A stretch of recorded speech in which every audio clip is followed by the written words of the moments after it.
Why? So this is what it means for a material to be charged.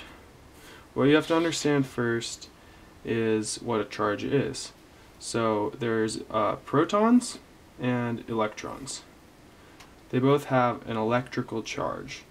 They both have the magnitude of the elementary charge, which is denoted by the letter E, and that magnitude is 1.6 times 10 to the negative 19 coulombs, roughly. So, protons have a positive charge, electrons have a negative charge, and this represents the magnitude of those. So, this one would equal the elementary charge of a proton, and negative 1.6 times 10 to the negative 19 coulombs would equal the elementary charge of an electron. So now that we know that, you can understand that a combination of one electron and one proton would have, if you added their charges, that would equal 0, and that's when you get a net neutral system. So to give you an example, say we have a sock, great drawing of sock, and you have all these little protons in here, and they all have electrons to cancel them out and give you a net neutral charge. So that means that the charge of the electrons and the charge of the protons in the sock make this system neutral.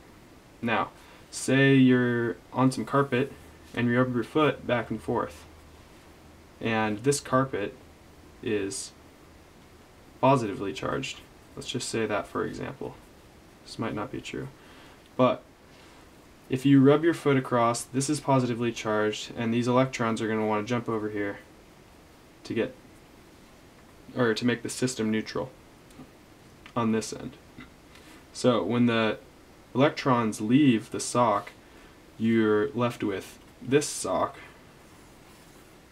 that has these positive protons and only a few electrons.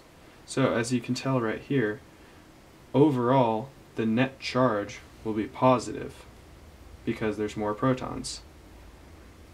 And if it was the other way, then the net charge would be negative. So that's pretty much what it means to have a net neutral, net negative, or a net positive charge. And this can be accomplished in any number of ways. So you could have a system that has all protons, and that's net positive, but that system could also have a couple negative charges, and it's still considered net positive. Same thing goes for electrons, making a net negative charge, and then the total charge, if it's equal, that's net neutral. And that's what it means to be charged.